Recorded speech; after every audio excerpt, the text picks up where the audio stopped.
आज की इस वीडियो में कुछ मज़ेदार टॉपिक्स पर बात होगी। दो तीन इंपॉर्टेंट चीज़ें वो डिस्कस करेंगे। This is Najibul Hasnain, honestly speaking.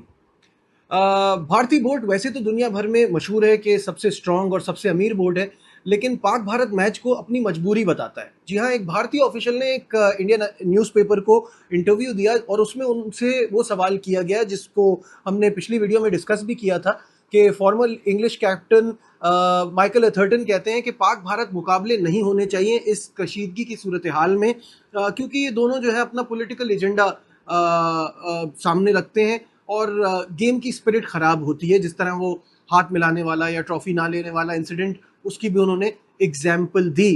तो भारतीय ऑफिशियल ने पाक भारत मैच का नाम तो नहीं लिया, लेकिन उन्होंने कहा कि ऐसी चीज़ें कहना आसान है, करना मुश्किल, क्योंकि चाहे एसीसी इवेंट हो चाहे आईसीसी इवेंट हो, इसमें स्पॉन्सर्स शामिल होते हैं और स्पॉन्सर्स और ब्रॉडकास्टर्स की मर्जी से ही फैसला किया जाता है। उन्होंने कहा चाहे इंडिया ही क्यों, किसी और टीम की भी बात कर ले, कोई भी बड़ी टीम अगर बैकआउट करती है तो ये स्पॉन्सर्स के लिए बहुत बड़ा नुकसान है और वो इससे इत्तेफाक नहीं करेंगे। और इंडिया पाकिस्तान गेम के हवाले से नाम लेके तो उन्होंने नहीं कहा, लेकिन उन्होंने कहा ये बड़ा मैच जो है इसकी स्पॉन्सर्स ब्रॉडकास्टर्स डिमांड पहले से रखते हैं। बरतानवी अखबार टेलीग्राफ की रिपोर्ट के हिसाब से उनका ये दावा है कि पाकिस्तान इंडिया मैच जो है उससे $500 मिलियन की आमदनी होती है।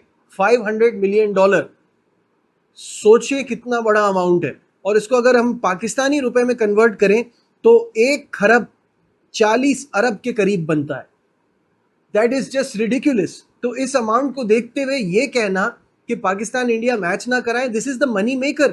तो ये जो इंडियन ऑफिशियल है बीसीसीआई के, उन्होंने बड़ी रियलिटी चेक दिया है। उन्होंने सारी दुनिया को ये बता दिया है कि ये कहना कि हालात ठीक नहीं है तो इन दोनों का मैच ना हो, यही मैच तो कमा के दे रहा है, तो आईसीसी इस मैच को कैसे छोड़ सकता है। इनफैक्ट मैं तो I would go step further, मैं कहूँगा कि ये तो इन लोगों के लिए अच्छा हो गया कि पाकिस्तान और इंडिया बायलैटरल सीरीज नहीं खेलते, तो एक इंतजार रहता है इनके मुकाबले का। तभी तो ये मनी मेकर है, तभी तो ये पैसे कमाता है। और बड़ी आसानी से लोग कह देते हैं कि इनको एक ग्रुप में ना रखें आईसीसी के इवेंट्स में, तो that is simply not possible. ऐसा हो नहीं सकता कि इनको एक ग्रुप में ना रखा जाए, क्योंकि बाप बड़ा ना भैया, सबसे बड़ा रुपया, ये पैसे का मामला है। खैर, जहाँ पैसे की बात हो रही है तो आइए आपको एक और चीज़ बता दें हम, क्योंकि आप सब जानते हैं कि क्रिकेट इतना कमर्शियल हो गया है, it's become more like football, कि जहाँ सारा साल लीग चलती है और प्लेयर्स भी लीग में ज़्यादा इंटरेस्टेड होते हैं। अपने मुल्क के लिए खेलना वो इतना तरजीह नहीं देते, वो चाहते हैं कि लीग्स में उनका नाम हो, हर कोई बड़ी लीग पे फोकस करता है। इसी तरह क्रिकेट में भी अब हो गया है और दुनिया भर में बड़ी बड़ी लीगें चल रही हैं। और सबसे बड़ी जो लीग है वो अनडाउटेडली आईपीएल है, और हर प्लेयर ये चाहता है कि वो आईपीएल में खेले, क्योंकि ना सिर्फ उसको एक बहुत ज़बरदस्त प्लेटफॉर्म मिलता है अपना टैलेंट शोकेस करने का, बल्कि अगर वो अपनी टीम से भी बाहर होता है तो उसमें भी उसकी जगह बन जाती है आईपीएल की परफॉर्मेंस से। इतना बड़ा नाम है और इसी वजह से आईपीएल की सारी जो फ्रेंचाइज हैं, जैसे एमआई हो गई, डीसी हो गई, एसआरएच हो गई, सीएसके हो गई, ये दुनिया भर की बाकी लीग्स में भी इन्होंने टीमें ली हुई हैं और इन्हीं का ज़्यादातर होल्ड है। तो इसी की वजह से सनराइजर्स हैदराबाद ने ये अभी बड़ी कल ये खबर बड़ी ज़ोरों से चली हुई थी, इनफैक्ट सिडनी मॉर्निंग हेरल्ड में ये छपी भी है, कि सनराइजर्स हैदराबाद ने ऑस्ट्रेलियन कैप्टन पैट कमिंस और ऑस्ट्रेलियन सुपरस्टार ट्रेविस हेड को ये ऑफर दी है कि वो $10 मिलियन सालाना पे दुनिया भर में तमाम लीग्स उनके लिए खेलें। इस पर शर्त यह है कि उनको ऑस्ट्रेलिया से क्रिकेट छोड़ना पड़ेगी। और कमाल की बात यह है कि ट्रेविस हेड और पैट कमिंस दोनों ने ये कह दिया है कि हम ये ऑफर एक्सेप्ट नहीं करेंगे, बिकॉज हमें ऑस्ट्रेलिया के लिए खेलना है। उन्होंने लीग क्रिकेट को छोड़ के अपने मुल्क की क्रिकेट को तरजीह दी है। That is just amazing. ये बहुत ही ज़बरदस्त चीज़ है, क्योंकि अमाउंट बहुत बड़ा है। इसको देखते हुए लगता है कि हाँ, कौन नहीं चाहेगा कि $10 मिलियन सालाना के लिए छोड़ दे क्रिकेट, खेल ले लीग्स। लेकिन उनका ये फैसला ऑब्वियसली एक बहुत ज़बरदस्त फैसला है और दुनिया में यंगस्टर्स को एक मिसाल देगा कि पैसा सब चीज़ नहीं होती।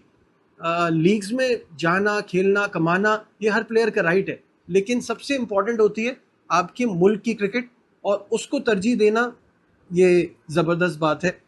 तो ये हो गई इस पैसे वाले टॉपिक की अपडेट। खैर, मूविंग ऑन। कल ऑस्ट्रेलियन विमेन का मुकाबला था पाकिस्तान विमेन से, जहां ऑस्ट्रेलिया ने 107 रन से कामयाबी हासिल की। और इस स्कोर लाइन को सुन के किसी को कोई हैरत नहीं होती। जाहिर है, कहाँ ऑस्ट्रेलिया, कहाँ पाकिस्तान, कोई मुकाबला ही नहीं है। लेकिन अगर आपने मैच देखा है तो पाकिस्तानी बॉलर्स की शानदार बॉलिंग और बेथ मूनी का नेवर से डाई एटीट्यूड, ये देखकर ये मैच एक यादगार मैच रहा कल का। मैं तो हैरान हो गया। This is why Australia is Australia, this is why where they are. चाहे मेंस क्रिकेट हो, चाहे विमेंस क्रिकेट हो, या दुनिया के दूसरे स्पोर्ट्स भी देख ले, क्यों एक स्पोर्टिंग नेशन के तौर पर ये दुनिया भर में पहचाना जाता है ऑस्ट्रेलिया, क्योंकि इनकी स्पिरिट कभी खत्म नहीं होती। ये जीत का सोचते हैं और जीत के लिए खेलते हैं। कल के मैच में अगर मैं आपको फॉल ऑफ विकेट्स बताऊं ना, तो आप कहेंगे ये पाकिस्तान का हाल होगा, ऑस्ट्रेलिया का तो नहीं हो सकता। 30 पे पहली, 30 पर ही दूसरी, 55 पे तीसरी, 59 फॉर 4, 60 फॉर 5, 75 फॉर 6, 76 फॉर 7, ये विकेटें ऑस्ट्रेलिया की गिर रही हैं, पाकिस्तान की नहीं है। क्योंकि नशरा ने 3 for 37 in 10 overs and ramen 2 for 29 in 10 overs. इनकी शानदार बॉलिंग, फातिमा सना ने भी 2 विकेटें ली। इसकी बदौलत उन्होंने बिल्कुल पकड़ के रखा हुआ था ऑस्ट्रेलियन टीम को। लेकिन बेथ मूनी सामने खड़ी हो गई। बेथ मूनी की शानदार परफॉर्मेंस ने ऑस्ट्रेलिया को यह मैच जिता के दिया है। That's why she is the player of the match. Over 2900 runs in one day cricket, 50 का एवरेज है, 89 का स्ट्राइक रेट है, और कल जो ब्रिलियंट सेंचुरी स्कोर की है अंडर इमेंस प्रेशर। आप सोचे कि एक टीम कहां से कहां गई है। साथ में अलाना किंग की भी तारीफ करनी होगी, क्योंकि आखिर में जो 106 रन की पार्टनरशिप लगी between Beth Mooney and Alana was just fantastic, was game changer in fact. Alana scored 51 on 49, Beth Mooney scored 109 for 114, 221 किया। 9 विकेटों के नुकसान पे ऑस्ट्रेलिया ने एक ऐसा स्कोर जो एक पॉइंट पे लग रहा था कि 120 130 होगा। Again that's why they are where they are in cricket. क्या शानदार परफॉर्मेंस दिखाई। On the other hand Pakistan team की बैटिंग पर क्या ही कहूँ। वो तो उनसे हमें बॉलिंग में हमेशा उम्मीद रहती है, चाहे मर्दों की क्रिकेट हो चाहे औरतों की क्रिकेट हो। बैटिंग में जो है वो परफॉर्मेंस इसी तरह की नज़र आती है। और इतना बड़ा स्कोर था ऑस्ट्रेलिया के अगेंस्ट, तो उस पर वो कोई ख़ास कुछ कर नहीं पाए और 107 रन से शिकस्त का सामना करना पड़ा। अब वही बात है कि शायद आखिरी मैच अगेंस्ट श्रीलंका कुछ अच्छा खेल लें, इसके बीच में और कोई उम्मीद नज़र नहीं आती। बट जिस तरह की बॉलिंग की दाद देनी पड़ेगी। ग्रेजुअली बट स्लोली हमारी ख़वातीन टीम जो है वो इम्प्रूवमेंट ला रही है। लेकिन बार बार हम कहते हैं वो कल्चर देना होगा, वो सेटअप बनाना होगा, वो फैसिलिटीज़ देनी होगी, तभी ये बड़ी टीमों का मुकाबला कर पाएंगी। खैर, फाइनली आखिर में बात करते हैं। कल द बिग मिस मैच, इस बार अहमदाबाद से दिल्ली पहुंच जाएगी दोनों टीमें इस मुकाबले के लिए। और कल देखना यह है कि क्या वेस्ट इंडीज़ के पास इंडिया की इस टॉप क्लास क्रिकेट का कोई जवाब है। मुझे तो नहीं लगता। मुझे अभी भी ये लगता है कि मैच 3 मैक्सिमम 4 दिन तक जारी रहेगा। क्या सोचते हैं आप इन तमाम चीज़ों के हवाले से, कल के इस इंडिया वेस्ट इंडीज़ के गेम के हवाले से? कमेंट्स में ज़रूर बताइएगा। लाइक, शेयर, सब्सक्राइब देखते रहिए नजीबुल हसनैन ऑनेस्टली स्पीकिंग।